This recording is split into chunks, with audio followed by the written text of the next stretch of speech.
శాంతి. ETV life ఆధ్యాత్మిక్ channel ప్రేక్షకులకు స్వాగతం. మానస ప్రోగ్రాంకి సుస్వాగతం.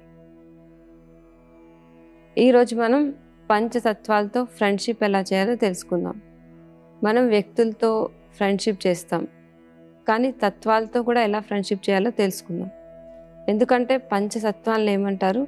దేవతలు అంటారు. అగ్నిదేవత, వాయుదేవత, జలదేవత, భూదేవత అంటారు. అంటే దేవతలు అంటే ఎవరు? దేవతలు అంటే ఇచ్చేవాళ్ళని అర్థం. ఇప్పుడు మన జీవితంలో కూడా పంచతత్వాలు చాలా చాలా ఇంపార్టెంట్. ఇప్పుడు నీళ్లు లేకపోయినా, వాయువు లేకపోయినా, ఏది లేకపోయినా మన మనుగడ చాలా కష్టం అవుతుంది. జీవించడానికి కావాల్సినవన్నీ అందిస్తాయి.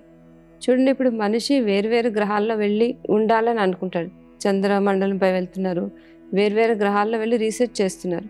అక్కడ ఇలా గాలి, వాయువు, నీళ్లు లేవు. అవి లేకపోతే మన మనుగడ చాలా కష్టం.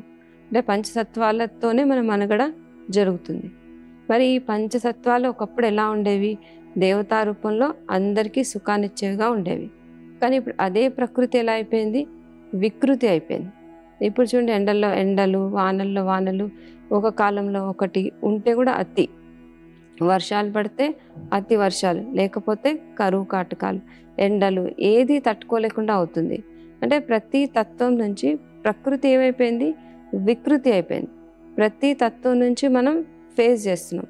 దేన్ని తట్టుకోలేక, ఇప్పుడు నీళ్లున్నా తాగలేని పరిస్థితి, గాలి ఉన్నా పొల్యూషన్, మనం పీల్చుకోలేకపోతున్నాం. అంటే పంచతత్వాలు ఇప్పుడు విజృంభిస్తున్నాయి. సుఖాన్ని ఇవ్వడానికి బదులు మనకు దుఃఖాన్ని ఇస్తున్నాయి. మరి పంచతత్వాలు ఇలా మారడానికి కారణం ఏంటి? ఎందుకు పంచతత్వాలు మనతో మిత్రుల్లా ఉండి మన జీవిత మనుగడకి మనకి ఎంతో ఆనందాన్ని ఇవ్వాల్సిన పంచతత్వాలు ఎందుకు మనకు శత్రువులాగా ఎప్పుడే భూకంపాలు ఎప్పుడు వస్తాయి? ఇప్పుడు సైంటిస్టులు కూడా వాళ్ళు రీసెర్చ్ చేసినా కానీ ఏ టైంలో ఏం జరుగుతుందో సైంటిస్టులు కూడా తెలియట్లేదు. వాళ్ళు కూడా ఎక్స్పెక్ట్ చేయలేకపోతున్నారు. తుఫాన్లు ఎప్పుడు వస్తాయని, భూకంపాలు ఎప్పుడు వస్తాయని వాళ్ళకు కూడా అర్థం కావట్లేదు. మరి అలాంటి పరిస్థితులు ఎందుకు వచ్చాయి? ఈ ప్రకృతి ఎందుకు ఇలా మారిపోయింది? ఒకసారి మనం కొంచెం ఆలోచించాలి.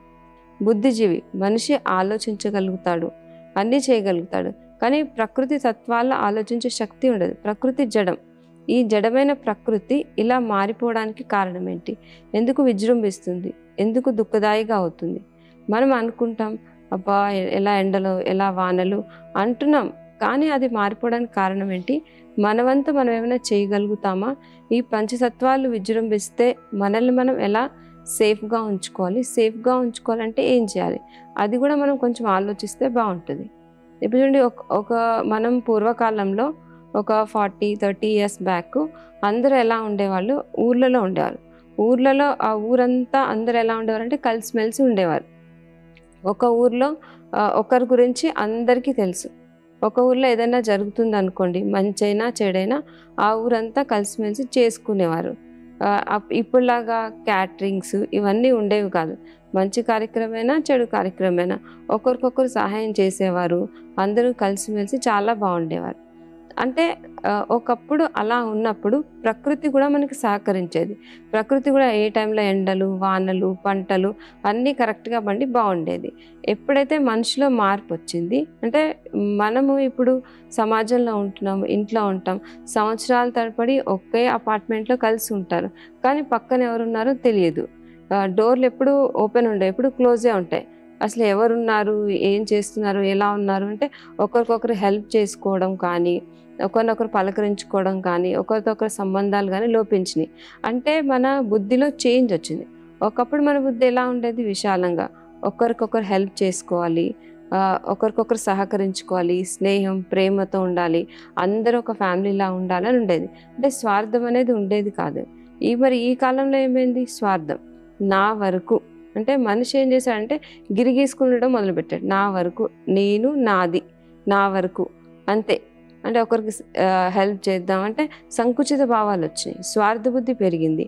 అంటే మనలో, మన బుద్ధిలో ఎలా ఎలా మార్పు వస్తుందో ఈ పంచతత్వాలపైన కూడా దాని ప్రభావం పడుతుంది. మన బుద్ధి విశాలంగా ఉండి అందరితో ప్రేమగా, స్నేహంతో కలిసిమెలిసి ఉంటే ఈ పంచతత్వాలు కూడా మనకి సహకరిస్తాయి. ఇప్పుడు చూడండి, భూకంపం, సునామీ అలలు చాలా ఫోర్స్ఫుల్గా వస్తాయి. నార్మల్గా ప్రవహించే సముద్రం కూడా చాలా ఫోర్స్ఫుల్గా ఒక్కసారి విజృంభిస్తుంది. అలా ఎందుకు అవుతుంది? మన ఎమోషన్స్ యొక్క ఎఫెక్ట్ పంచతత్వాల మీద పడుతుంది. చూడండి, మనిషి ఉండుండే ఏమవుతుందో తెలియదు, కోపం వస్తుంది. ఆ కోపంలో మనిషి ఏమన్నా చేయొచ్చు. ఎదుటి వ్యక్తి ఎవరు, తల్లిదండ్రులు ఉన్నా ఎవరున్నా, వాళ్ళు ఎవరని కూడా గ్రహించే శక్తి ఉండదు. అంటే మన ఎమోషన్స్ ఎలా ఫ్లక్చువేట్ అవుతున్నాయి. ఉండుండి మనిషి ఒక్కసారిగా సునామీలా, ఉప్పెనలా పొంగినట్టు పొంగుతాడు. అంటే కోపం రావచ్చు, ఇంకేమన్నా రావచ్చు, మన ఆలోచనలో మార్పు రావచ్చు. అంటే మన ఎమోషన్స్ ఎలా అయిపోయినాయి. మన ఎమోషన్స్ కూల్గా, ఇంతకుముందు అలా ఉండేది. అంటే కూల్గా, శాంతంగా, మనం ప్రేమగా కలిసిమెలిసి ఉంటే ఆ ప్రభావం ఎవరి మీద పడుతుంది? పంచతత్వాల మీద పడుతుంది. పంచతత్వాలు కూడా ఎలా ఉంటాయి? అవి కూడా నదులు పొంగవు. నదులు కూడా ఎలా కూల్గా ప్రవహిస్తాయి. మన ఆలోచన, మన స్వభావం, మన సంస్కారం, మన వ్యవహారం ఎలా ఉంటుందో, మనిషి సంస్కార, స్వభావ, వ్యవహారాన్ని బట్టి పంచతత్వాలు కూడా ఉంటాయి. మనం శాంతంగా ఉంటే అవి శాంతంగా ఉంటాయి. మనం విజృంభిస్తే అవి కూడా విజృంభిస్తాయి. అంటే పంచతత్వాలు అంటే ప్రకృతి వికృతి కావడానికి కారణం ఎవరు? మనిషే కదా. సో మనలో మార్పు వస్తే మళ్ళీ పంచతత్వాలు కూడా ఎలా అవుతాయి? దేవతలు. అంటే అందరికీ సుఖాన్నిచ్చే విధంగా తయారవుతుంది. మరి ఎలా మనం ఈ పంచతత్వాలతో ఫ్రెండ్షిప్ చేయాలి?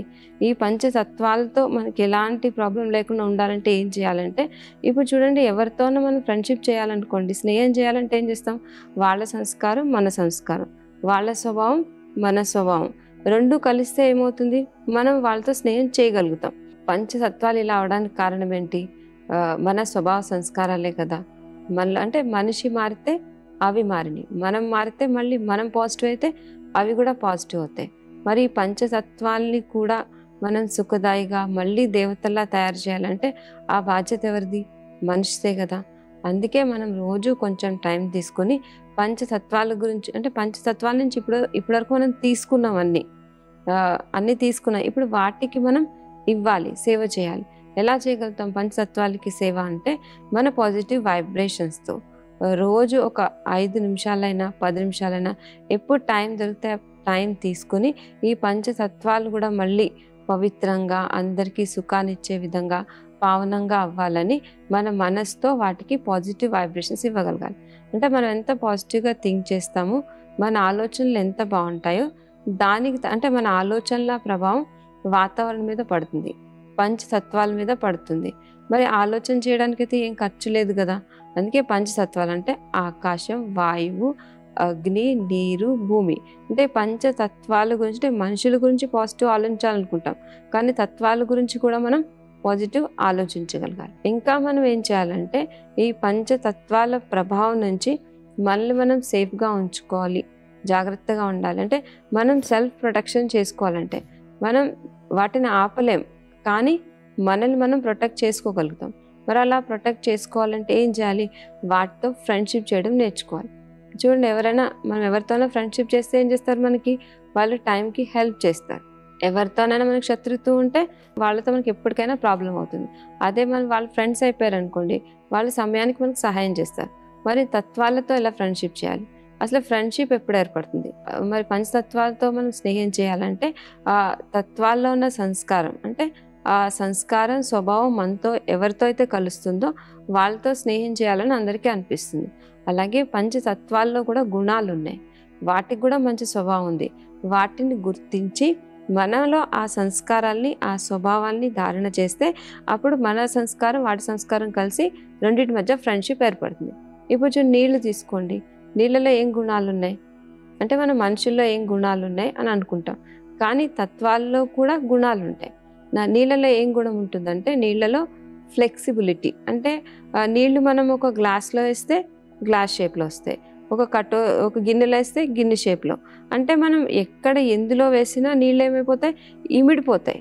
అలాగే మనం కూడా అందరితో నీళ్ళలో ఎలా ఇమిడిపోయే గుణం ఉందో అలాగే మనకు కూడా అందరితో సర్దుకుపోయి అడ్జస్ట్మెంట్ అయ్యే గుణం ఉండాలి.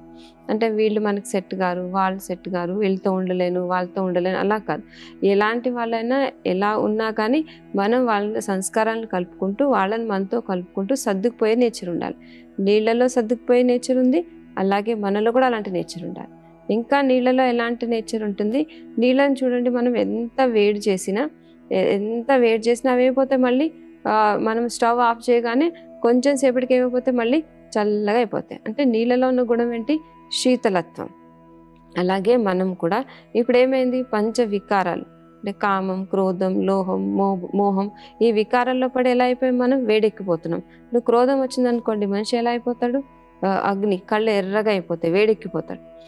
అంటే పరిస్థితులు, సమస్యల కారణంగా ఒక్కసారి మనలో ఏమన్నా అలాంటివి వచ్చినా కానీ వెంటనే మళ్ళీ మనం శాంతం చేసుకోగలగాలి.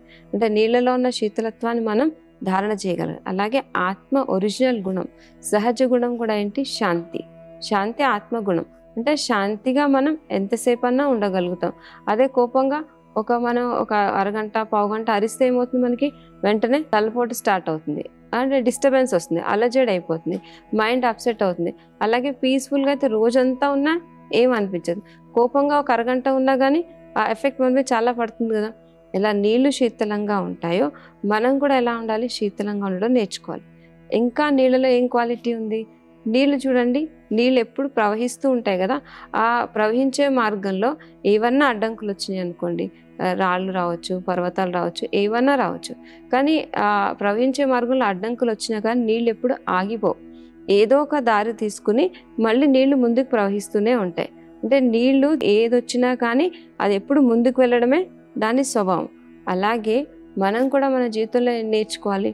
మనం ఏ మార్గంలో వెళ్ళినా మంచి చెడు అప్ అండ్ డౌన్స్ ఉంటాయి, కానీ ఎన్ని ఉన్నా కానీ మనం ఆగిపోవద్దు, ఎప్పుడు ప్రవహిస్తూనే ఉండాలి.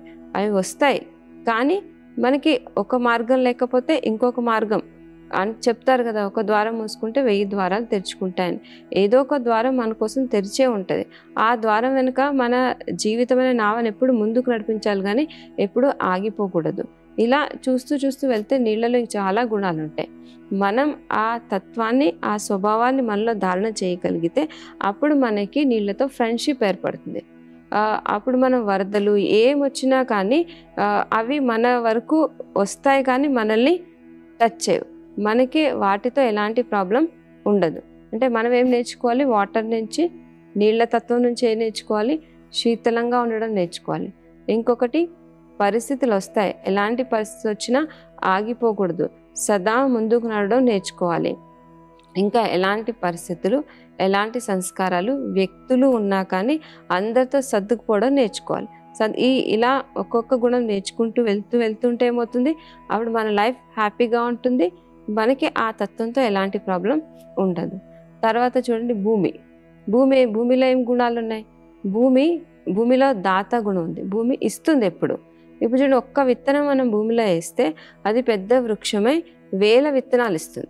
అంటే పళ్ళలో ఎన్ని విత్తనాలు ఉంటాయి? మనం ఒకటే విత్తనం వేస్తాం, కానీ భూమి మనకి 1000 రెట్లు చేసి మళ్ళీ రిటర్న్ ఇస్తుంది. అంటే భూమిలో ఏముంటుంది? ఇచ్చే గుణం ఉంటుంది. మనలో కూడా ఏముండాలి? దాత, ఇచ్చే గుణం ఉండాలి.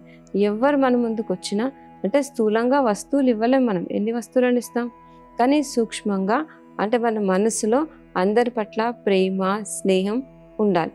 చూడండి, ఎవరన్నా వస్తే ఒక చిన్న నవ్వు నవ్వి ఒక మంచి మాట మాట్లాడితే చాలు కదా, దాంట్లో ఏం ఖర్చు ఉంటుంది.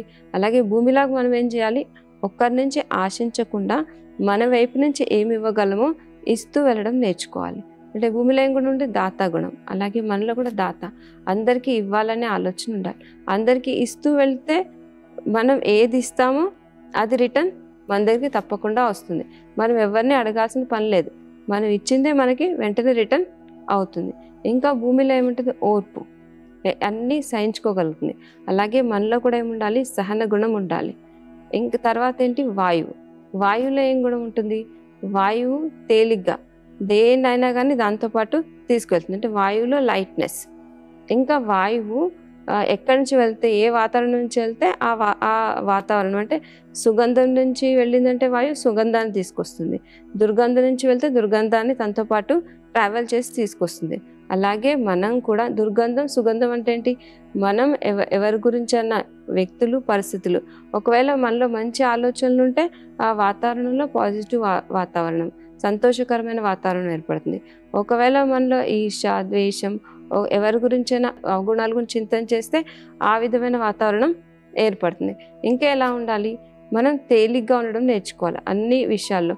వాయువు ఎలా తేలిగ్గా ఉంటుందో మనం కూడా ఎలా లైట్గా ఉండడం. అంటే లైట్ అంటే మన ఆలోచన విధానం ఎలా ఉండాలి? లైట్గా ఉండాలి. వస్తాయి, అన్ని సిచ్యువేషన్స్ ఉంటాయి, కానీ అవి వస్తాయి వెళ్ళిపోతాయి. మన మనసుని ఈజీగా ఉంచుకోగలిగితే, లైట్గా ఉండగలిగితే మనకు కూడా వాయువుతో ఎలాంటి ప్రాబ్లం అనేది ఉండదు. దాంతో మనం ఫ్రెండ్షిప్ చేయగలుగుతాం. అంటే ఆ స్వభావాన్ని మనం మనలో ధారణ చేయగలగాలి. ఇంకా తర్వాత అగ్ని. అగ్ని అంటే అగ్నితత్వం అంటే సూర్యుడు. చూడండి, అగ్నిలో మనం ఏ వస్తువు వేసినా ఏమవుతుంది, అది దాని రూపాన్ని మార్చేస్తుంది. అగ్నిలో వేసిన ఏ వస్తువు యాజ్ ఇట్ ఈజ్గా మన దగ్గరికి రాదు.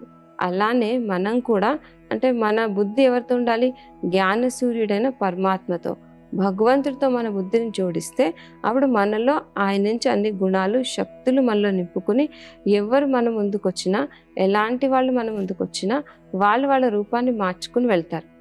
ఎవరన్నా బాధలతో మన దగ్గరికి వచ్చారు అనుకోండి, వాళ్ళ కష్టాలు బాధలు చెప్పడానికి వస్తే ఇంతకుముందు ఎలా ఉంటుంది, ఎవరైనా ఒకటి చెప్తే మనం ఇంకొక 4 కష్టాలు చెప్తాం. అప్పుడేమవుతాయి, 1+4 5 అవుతాయి. ఇప్పుడు అలా కాదు. మనం ఆధ్యాత్మిక చింతన, భగవంతుడి స్మృతి, అంటే జ్ఞానసూర్యుడైన పరమాత్మతో మన బుద్ధి ఉంటే మనలో అన్ని గుణాలు శక్తులతో ఆత్మ ఎలా ఉంటుంది, బ్యాటరీ ఛార్జ్ అయి ఉంటుంది. ఎవరైనా వాళ్ళ కష్టాలు సమస్యలు బాధలతో మన ముందుకు వస్తే వాళ్ళ రూపం, అంటే ఏడుస్తూ వచ్చిన వాళ్ళు మన దగ్గరికి ఎలా వెళ్తారు, నవ్వుతూ తిరిగి వెళ్తారు. అంటే మనం వాళ్ళకి ఇవ్వగలిగితే ప్రేమ స్నేహం శక్తి ఇవ్వగలిగితే మన ముందు ఎంత భారంగా వచ్చిన ఆత్మైనా, అంటే వాళ్ళ సమస్యలు ఆలోచించుకుని బరువుగా వస్తారు కదా, బరువుగా వచ్చిన ఆత్మలు కూడా మన దగ్గర రాగానే మన బుద్ధి పరమాత్మతో ఉంటే, మనం పాజిటివ్గా ఎనర్జెటిక్గా ఉంటే వాళ్ళకు కూడా అది ఇచ్చి పంపించగలుగుతాం. అప్పుడు మనకేంటి, అగ్నితత్వంతో ఎలాంటి ప్రాబ్లం ఉండదు. ఇంకా తర్వాత ఆకాశం. ఆకాశానికి ఏముంది, ఆ ఆకాశంలో విశాలత్వం, విశాల బుద్ధి. అలాగే మనకు కూడా ఏముండాలి, విశాల బుద్ధి ఉండాలి. చూడండి, ఇప్పుడు మిజైల్స్ బాంబ్స్ అన్నీ ఇలా ఆకాశ మార్గం నుంచే పడతాయి కదా. మరి ఇలా ఆకాశం నుంచి వచ్చే ఆ ప్రాబ్లం నుంచి మళ్ళీ మనం సేఫ్గా ఉంచుకోవాలంటే మన బుద్ధి ఎలా ఉండాలి, విశాల బుద్ధి ఉండాలి. అంటే అందరి పట్ల మంచి ఆలోచన, నా వాళ్ళు నాది అని కాదు. ప్రపంచంలో ప్రతి ఒక్కరు సుఖంగా ఉండాలి, శాంతిగా ఉండాలి, ప్రేమగా ఉండాలి, కలిసిమెలిసి ఉండాలి, అందరూ మంచి మార్గంలో ఉండాలి, అందరికీ సద్బుద్ధి ఉండాలనే విశాల భావన ఉండాలి. ఆకాశం ఎలా విశాలంగా ఉంటుంది, గొడుగులా ఉండి అందరినీ సంరక్షిస్తుంది. అలాగే మనలో కూడా ఏముండాలి, విశాల బుద్ధి, అందరి పట్ల మంచి భావన, శుభ భావన, పాజిటివ్ భావన ఉంటే మనం అందరికీ ఇవ్వగలుగుతాం. అంటే విశాల బుద్ధి మనకు ఉంటే మనం ఈ ఆకాశ తత్వం నుంచి వచ్చే ప్రాబ్లం నుంచి రక్షించుకోగలుగుతాం. అంటే పంచతత్వాలు, ఆకాశం వాయువు అగ్ని నీరు జలం. అంటే మనలో ఫ్లెక్సిబిలిటీ ఉండాలి, అంటే దేన్నైనా సర్దుకునే నేచర్ ఉండాలి. మళ్ళీ దాత, భూమి అంటే దాత, అందరికీ ఇవ్వాలనే ఆలోచన ఉండాలి. ఇంకా వాయువు, మన మనసును ఎలా ఉంచుకోవాలి, మనం లైట్గా ఉంచుకోవాలి, తేలిగ్గా ఉంచుకోవాలి. అంటే మన ఆలోచన విధానాన్ని మార్చుకుంటే మన ముందు ఏమున్నా కానీ మన మనసు తేలిగ్గా ఉంటుంది. ఇంకా మనం ఎవరు వచ్చినా వాళ్ళ ఏ మూడ్లో వచ్చినా కానీ వాళ్ళ మూడ్ని మనం పాజిటివ్ చేసి పంపించగలగాలి. ఇంకా విశాల బుద్ధి ఉండాలి, నాది నీది అనే భావన కాకుండా అందరి పట్ల మంచి భావన. చూడండి, మనం అందరి పట్ల మంచి భావన పెట్టుకుంటే అందరి మంచి ఆలోచించడంలోనే మనకు కూడా మంచి జరుగుతుంది. మరి మనలో ఇలాంటి దృక్పథం ఏర్పడాలి అంటే మనం పంచతత్వాలతో కూడా సహవాసం, అంటే మిత్రత్వం చేయాలంటే మనకి ఏం అవసరం, లైఫ్లో ఆధ్యాత్మిక జ్ఞానం తప్పకుండా తెలుసుకోవాలి. ఆధ్యాత్మిక జ్ఞానం అంటే మనల్ని మనం అర్థం చేసుకుని పరమాత్మతో మన బుద్ధిని జోడించగలిగితే మన బుద్ధి కూడా విశాలంగా అవుతుంది. అప్పుడు మనం అన్ని పంచతత్వాల్ని కూడా సహయోగిగా స్నేహిగా చేసుకొని మన జీవితాన్ని సుఖంగా ఉంచుకోగలుగుతాం. పంచతత్వాల్ని కూడా సుఖదాయిగా చేయగలుగుతాం. పంచతత్వాలు సుఖదాయి దేవతల్లా అయితే అప్పుడు ఈ ప్రపంచం ఎలా ఉంటుంది, సత్యయుగం అంటే స్వర్గంలా ఉంటుంది. స్వర్గంలా ఉండి ఆ స్వర్గంలో మనం కూడా ఎలా ఉంటాం, పంచతత్వాలు దేవతల్లా ఉంటాయి, మనలో కూడా మంచి గుణాలు వచ్చి మనం కూడా దేవీ దేవతల్లా సుఖంగా ఉండగలుగుతాం. ఇప్పుడు చూడండి, మనం మనుషులతో స్నేహం ఏర్పరచుకోవాలనుకుంటాం, కానీ ఆధ్యాత్మిక జ్ఞానం ఏంటి, జడతత్వాలతో కూడా మనం స్నేహం ఎలా ఏర్పరచుకోవాలో నేర్పిస్తుంది. అంటే ఆధ్యాత్మిక జ్ఞానం అంటే మనకి ఇలాంటి ఆలోచన కూడా రాదు కదా. ఇప్పుడు ఎంతసేపు మనం వ్యక్తులు, అంటే మన కంటికి కనిపించే వ్యక్తులను చూస్తూ ఉంటాం, కానీ పంచతత్వాలను ఏమంటాం, పంచతత్వాలు విజృంభిస్తున్నాయి, ఎండలు పెరిగిపోయినాయి, వానలు పెరిగిపోయినాయి అని వాటి గురించి మనం నెగిటివ్గా మాట్లాడుతూ ఉంటాం. మరి పంచతత్వాలు మారాలంటే ఫస్ట్ ఏం మారాలి? మన బుద్ధి మారాలి. మనిషి బుద్ధి మారితే అన్నీ మారుతాయి. కానీ మనిషి ఏం చేస్తున్నాడు? తత్వాన్ని మార్చాలనుకుంటున్నాడు. ఇప్పుడు చూడండి, కృత్రిమంగా వర్షాలు కురిపిస్తారు. ఒక పంట పండే భూమిలో 100 పంటలు పండిస్తారు. అలా పండించడం వల్ల ఏమవుతుందంటే ప్రకృతిలో సారం తగ్గిపోతుంది. అప్పుడు ప్రకృతి ఏం చేస్తుంది? విజృంభించి మళ్ళీ అది మనకి దుఃఖాన్ని ఇస్తుంది. అందుకే భగవంతుడు ఏమంటాడంటే మార్పు బయట నుంచి కాదు, లోపల నుంచి రావాలి. మనిషి బుద్ధి ఎంత సాత్వికం అవుతుందో, ఎంత మనం పాజిటివ్గా ఉంటామో, ఎంత మన ఎమోషన్స్ మీద మనకి కంట్రోలింగ్ ఉంటుంది, అంటే ఎంత మనం కూల్గా శాంతంగా ఉంటామో అప్పుడు ఎలా ఉంటాయి? పంచతత్వాలు కూడా చాలా బాగుంటాయి, శాంతంగా కూల్గా ఉంటాయి. నదుల్లో ఎప్పుడు వరదలు రావు, అకాల వర్షాలు పడడము, భూకంపాలు రావడము అనేవి ఏమీ ఉండవు. మరి పంచతత్వాలు మారాలంటే ఎవరు మారాలి? మనమే మారాలి. మనం ఎలా మారుతాము? పరమాత్మ చింతన, ఆధ్యాత్మిక చింతన. అంటే మనం పరమాత్మతో సంబంధాన్ని జోడించి స్వచింతన చేయగలిగితే మనం స్వయం పట్ల పాజిటివ్గా ఉండాలి, వ్యక్తుల పట్ల పాజిటివ్గా ఉండాలి, పంచతత్వాల పట్ల కూడా పాజిటివ్గా ఉండాలి. ఎంత మనం పంచతత్వాల గురించి మనం పాజిటివ్గా థింక్ చేస్తామో అది మనం ప్రకృతికి చేసే సేవ. ప్రకృతికి సేవ చేస్తే, ఎవరికైనా మనం సేవ చేస్తే వాళ్ళు మన పట్ల కృతజ్ఞతతో ఉంటారు. వాళ్ళతో మనకి ఎలాంటి డిస్టర్బెన్స్ రాదు. అందుకే మనం ఇప్పటి నుంచి రోజు ప్రకృతికి సేవ చేయడం కూడా నేర్చుకోవాలి. చూడండి, సేవ అంటే మనం ఏదో దానం చేయడము, అవి చేయడము, వాళ్ళకి ఇవి ఇచ్చాం అవి ఇచ్చాం అనుకుంటాం. దానికంటే బెస్ట్ థింగ్ ఏంటి? మనం పాజిటివ్ వైబ్రేషన్స్ ఇవ్వగలగాలి. మన చుట్టూ ఉన్న వాతావరణాన్ని తయారు చేసుకోగలగాలి. అంటే మన ఆలోచనల ప్రభావం వాతావరణం మీద, ప్రకృతి పంచతత్వాల మీద పడుతుంది కదా. మనం పంచతత్వాల గురించి ఎంత పాజిటివ్ ఆలోచిస్తామో వాటి గురించి అనుకోదు. ఎండలు ఎక్కువైపోయినాయి, వానలు ఎక్కువైపోయాయి అంటే వాటి తప్పు కాదు, మన తప్పే. అందుకని ఎక్కువ తక్కువ అనడం కంటే ఈ ప్రకృతి కూడా ఎలా ఉండాలి? సుఖదాయిగా ఉండాలి. ప్రకృతి కూడా సంతోషంగా ఉండాలి. ప్రకృతి అందరికీ ఆనందాన్ని ఇవ్వాలి. ఈ పంచతత్వాలు కూడా పావనంగా శాంతిగా అవ్వాలి. ఈ పంచతత్వాల్లో ఉన్న పొల్యూషన్ కూడా పోయి ఈ పంచతత్వాలు కూడా సుఖదాయిగా మంచిగా అవ్వాలని మనం ఎంత రోజు కొంచెం టైం తీసుకుని తత్వాలకి పాజిటివ్ వైబ్రేషన్స్ ఇస్తూ, ఇంకా పంచతత్వాల్లో ఉన్న గుణాల్ని, ఒక్కొక్క గుణాన్ని మనం ఆచరించినా కానీ మన జీవితం కూడా ఎలా ఫ్లెక్సిబుల్గా అందరితో సర్దుకుంటూ మన జీవితం సుఖంగా ఉంటుంది. మన జీవితంతో పాటు ఇంకా పంచతత్వాలు కూడా బాగుంటాయి. మనం మారితేనే ప్రపంచం, ప్రకృతి మారుతుంది. అందుకే మార్పు అనేది ఎక్కడ రావాలి? ప్రకృతిలో రాదు. మార్పు అనేది మనలోనే రావాలి. ఆ మార్పు రావడం కోసం ఏం చేయాలి? మనం కొంచెం టైం తీసుకుని స్వచింతన, మన అంతరంగంలో వెళ్ళి అంతర్ముఖంగా మనల్ని మనం గమనించుకుని మళ్ళీ ఎంత పాజిటివిటీ తెచ్చుకుంటూ ఉంటామో అప్పుడు మళ్ళీ మార్పు వస్తుంది. మనం పాజిటివ్గా అయ్యి, అంటే మనం పాజిటివ్ అయితే మనకే కాదు, మనతో పాటు జడ తత్వాలు కూడా ఉపయోగం, మనతో పాటు ఉన్న వాళ్ళకు కూడా ఉపయోగం అవుతుంది. అంటే మనం మారితే మన కళ్యాణమే కాదు, మన కళ్యాణంతో పాటు ప్రకృతి కళ్యాణం కూడా జరుగుతుంది. అంటే స్వకళ్యాణం, ప్రకృతికి కూడా మంచి చేయాలంటే మనకి ఆధ్యాత్మిక చింతన, పరమాత్మ చింతన చాలా చాలా అవసరం. ఇప్పుడు చూడండి, ప్రకృతితో ఎలా మనం ఫ్రెండ్షిప్ చేయాలి, సహవాసం చేయాలో తెలుసుకున్నాం. మళ్ళీ వచ్చే ఎపిసోడ్లో మరికొన్ని విశేషతలతో కలుసుకుందాం. అంతవరకు సెలవు, నమస్కారం.